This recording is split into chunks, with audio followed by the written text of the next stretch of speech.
You can make your toilet bowl a lot easier to clean by just using car wax. In this video, I'll show you how. First, turn off the valve behind the toilet. Flush it once to get rid of as much water as we can. We'll use a plunger to push the water out of the toilet. You can see there's a lot less water in there now. You can use a swab to push some more water away. And you can see the water is even less. Just use a rag to soak up the rest. It's got to be totally dry in order for the wax to stick. You're going to be so glad you did this. Scrub out the rest of the bowl, make sure everything is very clean. Now that we've wiped it clean, we're going to polish it so it's going to be as clean as it possibly can be.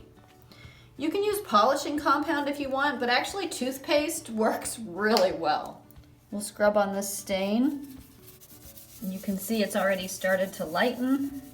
Now you want to polish the entire surface because the wax is really going to help protect it once it is really, really clean. Wipe it with a damp rag and then we'll polish it with a dry rag.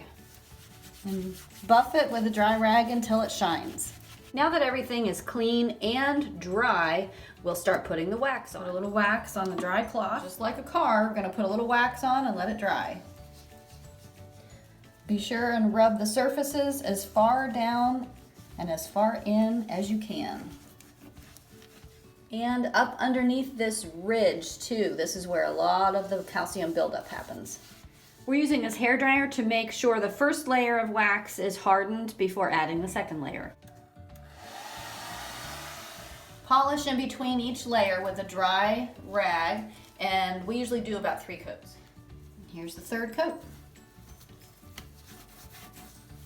Just like waxing a car, it feels really smooth after the third coat. And we'll polish off the last layer, and wow, does that feel smooth. Now we can turn on the water.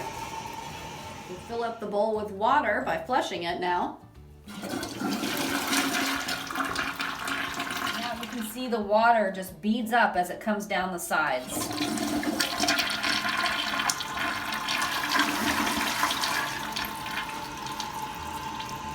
Now that that's been coated with wax, this will be so much nicer to maintain.